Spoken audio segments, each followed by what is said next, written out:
Welcome, Christian van Nieuwerburgh. It is so good to have you on What's Possible in the Moment. Yeah, thanks, Eileen. You know, you and I talked about doing these, and I'm pretty excited. For me, the idea is sharing some of the things that you and I are learning. And, I guess we both have that curiosity. We're constantly learning. We're interested in positive psychology. We're interested in coaching psychology.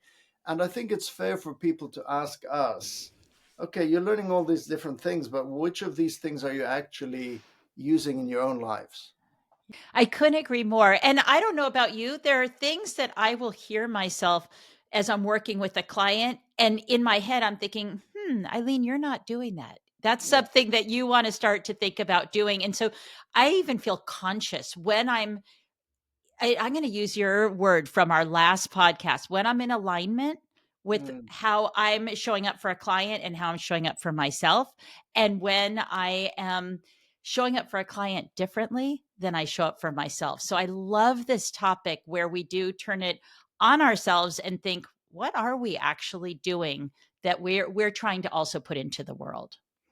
Yeah, and I think a great thing to talk about, let's start with things that we've heard from our clients that have led to kind of life changes or lifestyle changes for us. I'll share one example if it's helpful, Eileen. This was a client maybe 6 years back, and the contract was leadership coaching, so coaching around their leadership topic. And I tend to have 6 sessions, Eileen, of an hour each. And so that's agreed up front. We're going to have 6 sessions. And one of the things I say is, we can talk about anything that you'd like to talk about as long as it's aligned to what your organization has paid for. Sure. In this case, the topic was leadership development. And the first two coaching sessions, very, expected, talking about communication, self-confidence, things like that. And at the beginning of the third session, Eileen, my client says, Christian, remember you said I could talk about anything. And that's kind of, to be honest with you, Eileen, a little flag. I mean, what's going to happen now, right?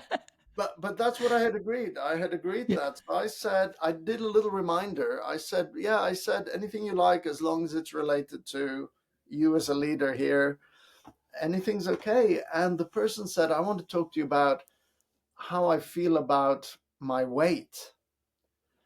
And that was, it had a big reaction on me. So already a noticing moment for me is, okay, that really kind of destabilized me a little bit. It wasn't what I was expecting. And I think it was a bit confronting for me because at that time I was unhappy with my weight.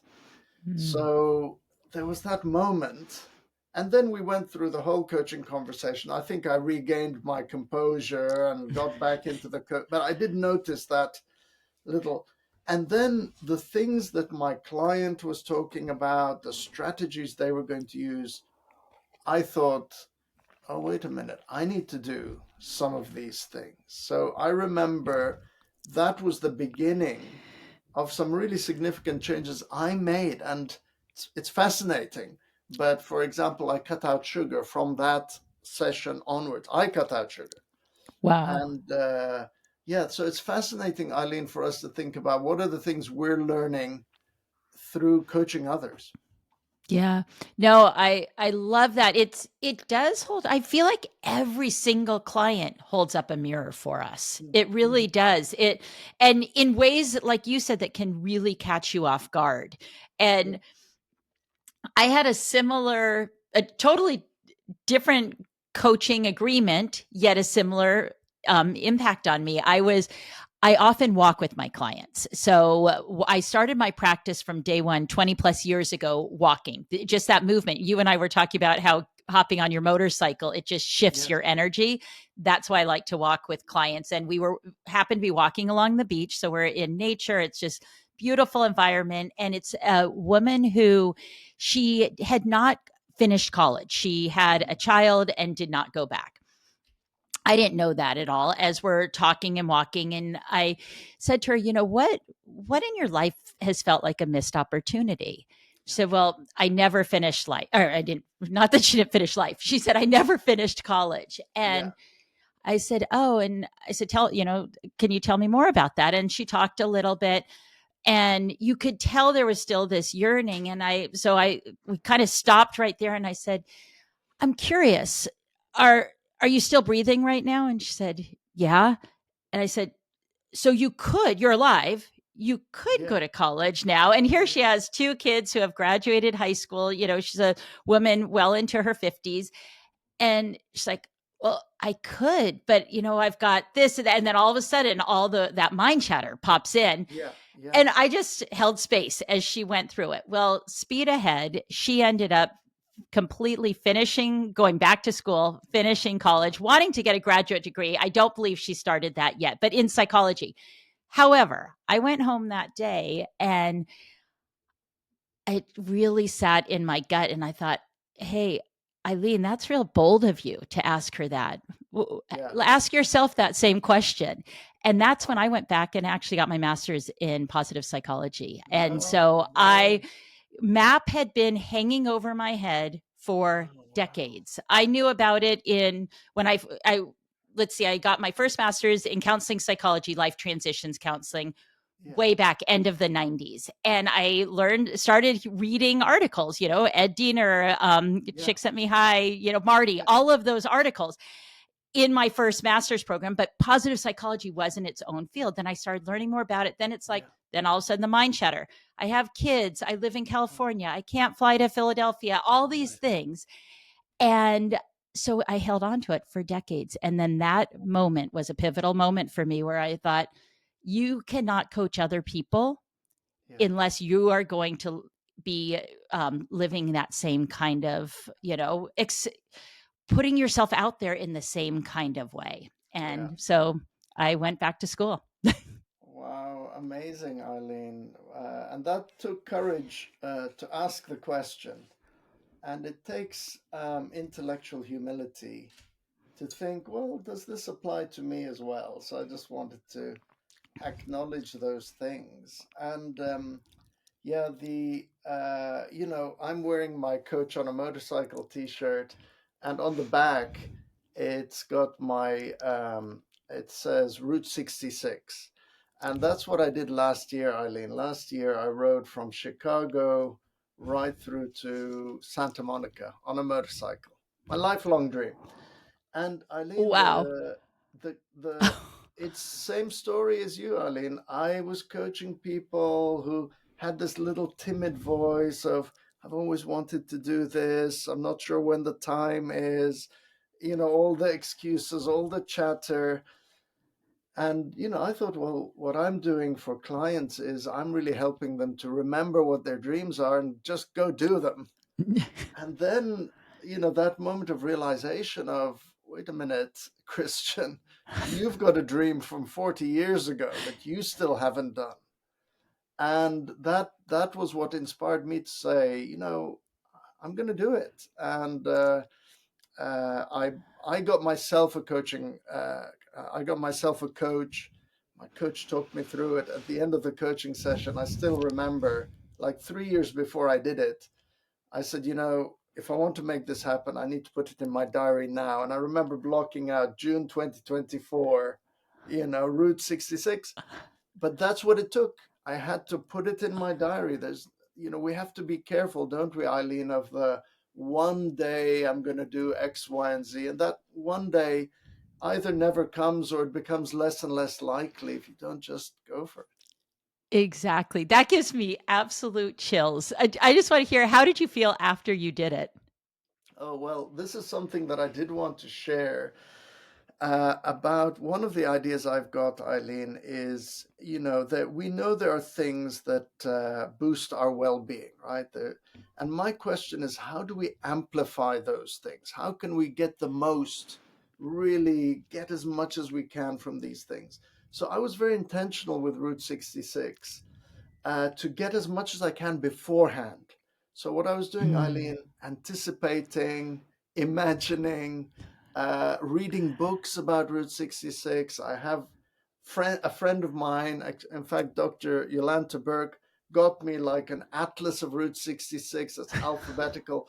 So before I went to bed, I'd look at, oh my gosh, look at this place and look at all of these. So I really wanted to get pleasure from the act even before I've started it. And that's all Yeah. about visualization and anticipation. And we can all do that, kind of the daydreaming phase. And planning as well, Eileen. Started to plan, where am I going to land? Where am I going to rent my motorcycle? Who will I see on the way? All of this was pleasurable because I'm looking forward to it. Then I felt I had to flip a switch, Eileen, to being fully present in the moment because there's a risk, Yeah. isn't there? Now I'm on the trip. Here I am. I didn't want to be distracted by, thinking ahead or thinking to what. I just thought now that I'm on the trip, every day has to be just a pleasurable day. And it was so beautiful because every morning I'd wake up. I didn't book anything in advance, Eileen, in terms of the route. I just thought I'm going to wake up every Ah. morning and the route is kind of set, but I'd be saying, okay, I'm going to go as far as this place. I'm going to go as far as Joplin, for example. So I do that having a coffee. I'm having a coffee in the morning somewhere I've never been before, looking at my road atlas or on my Google Maps, and then picking somewhere and then riding. And I love riding, so that was great. And there was the joy of getting to that location, sense of accomplishment of, oh, I'm here. And then I would make sure once I got there, that was the end of thinking or work. I just enjoy being in that place. And Ah. then again, wake up the next morning, plan the next thing. So that was 19 days of that. And I loved every second of it. And, good things happened, some less good things happened, but it's all part of it. That's another little mantra I have, Eileen, is it's all part of it. And if I enjoyed the whole thing, it means I enjoyed everything there. So got through, enjoyed every day, got to Santa Monica. I can't tell you what a feeling it was. And another good friend of mine, John Campbell, actually came to Santa Monica he lives in Australia, and he came to Santa Monica to spend that time with me. So there's something there again about accomplishment, achievement, celebrating with others. Remember, my idea was how Yeah. do I get the most out of this thing? And celebrating with others was beautiful. And every day I was recording little clips of the journey. And I was recording them partially because I wanted to put them on my YouTube channel and share it with others. But partly I thought this is going to be a memento, something I can use to reminisce and remember because I want to get the most out of it. And then when I finished that whole trip, and up to now, I still get so much joy just remembering. Oh my gosh, it was so amazing. And I recently looked at the daily little logs that I had posted. And so for me, that was kind of an example of actually doing the thing. But the other question is, are we all getting as much from these moments that are good for our well being as we can? Oh my gosh, there's so much in this that I absolutely love. First off, I wish our listeners could watch your face as you Oh, yeah. describe it. It's the joy is pouring Yeah. out of you. Oh, yeah. I could see you can visualize it so well Yeah. in your mind as you're telling. And Nice. what we know from psychology is that savoring, Yeah. before that pre-savoring is huge, Yeah. savoring in the moment, and then that Yeah. reflective savoring. You're getting all those chemicals flooding your body. Yeah. I also love your intentionality, and Mm, I think that's one thing that I'm really taking away from this story of yours is when we do something that we've been looking forward to and so excited about, there's something beautiful about spontaneity. There's also something beautiful about really intentionally thinking, how can I set this up to mm, really be what I hope for? And that's what I heard in what you did, is that setup of, let me just really dive deep into this. And then you gave yourself that flexibility also to be spontaneous. What a beautiful balance between intentionality and spontaneity. mm. Yeah. What similar situations have you had, Eileen, where you've done the pre-savoring and savoring? Yeah. Really good, really good question. And it is funny because I do savor, I'm going to actually use something that's really current right now because I do love thinking ahead about stuff. I'm Yeah. right in the moment of preparing. I'm giving 5 talks down at a spa in Tecate, Mexico, Rancho La Puerta. And Wow. and it's been actually, gosh, I'm so excited that you just asked that question Yeah. because on so many levels.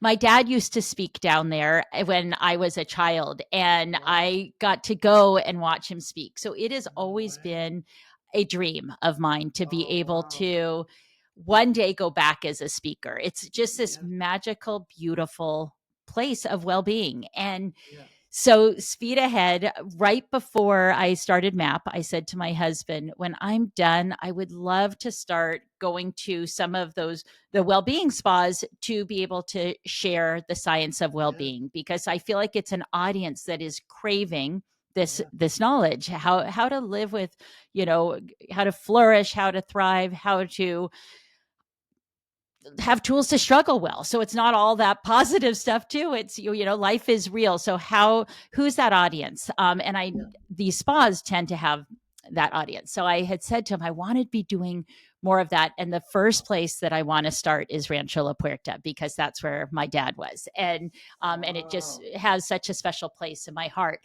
So I had not done anything about that. And then, sure enough, a friend down there is speaking, and she sent me a text. This is right after I submit my capstone for MAP, maybe a month later. What? She Oh, submitted a text, or she sent me over a text and said, Hey, Eileen, I'm speaking at Rancho La Puerta. I was telling the woman who coordinates speakers all about you. Is there any way you'd be interested in being a speaker down here? She'd love to invite you to come. And it was oh this my God. magical moment.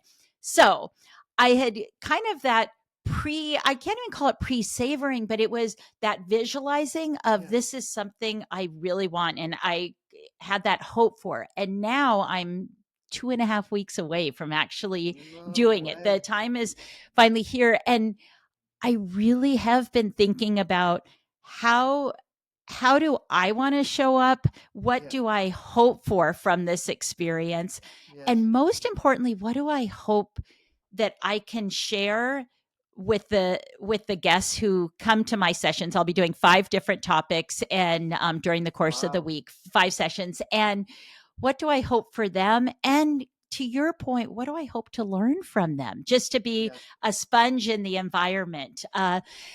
And so, yes, I've been pre-savoring in a huge way. I'm sure I'll be savoring while there, and then I'll have to tell you about it after so I can relive relive the experience.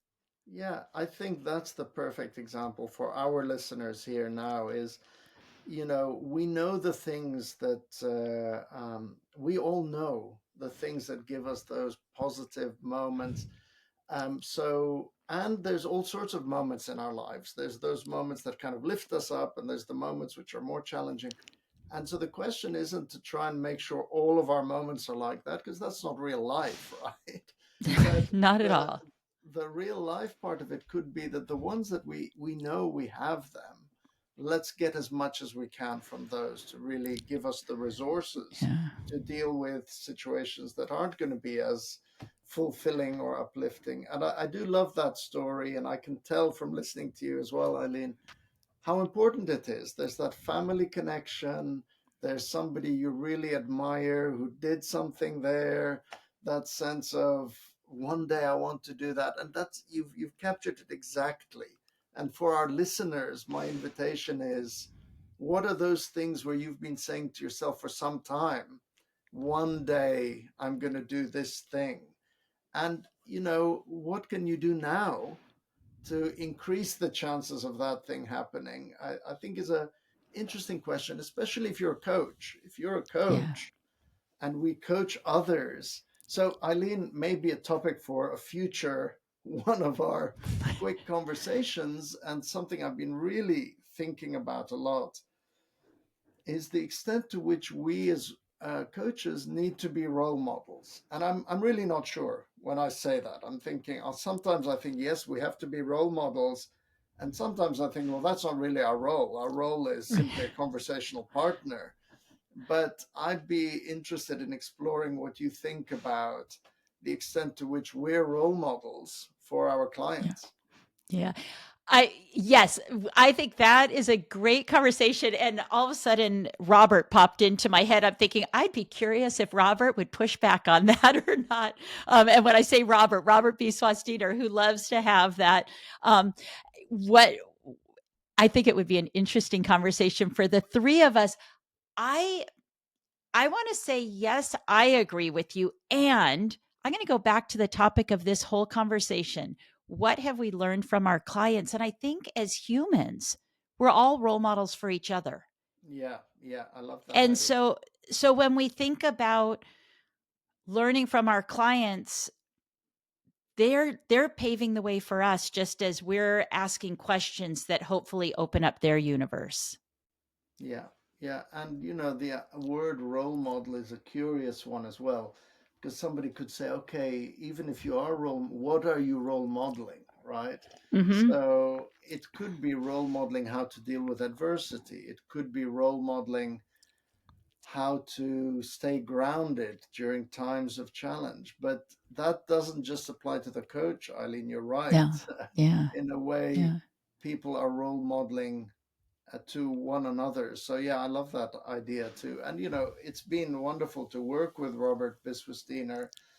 And because of that way of thinking that he has, he's so committed to excellent practice that Robert can challenge and push back with things, and I throw out lots of different ideas to him.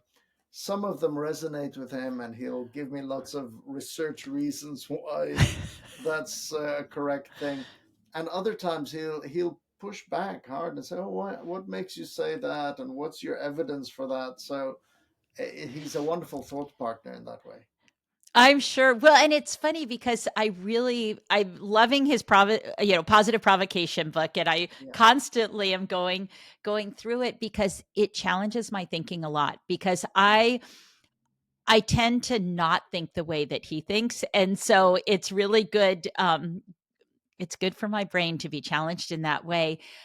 I want to end with sharing the title of my dad's book, which I think is my dad's written several books, but this particular one is perfect for this conversation. It's called Buddha in the Waiting Room.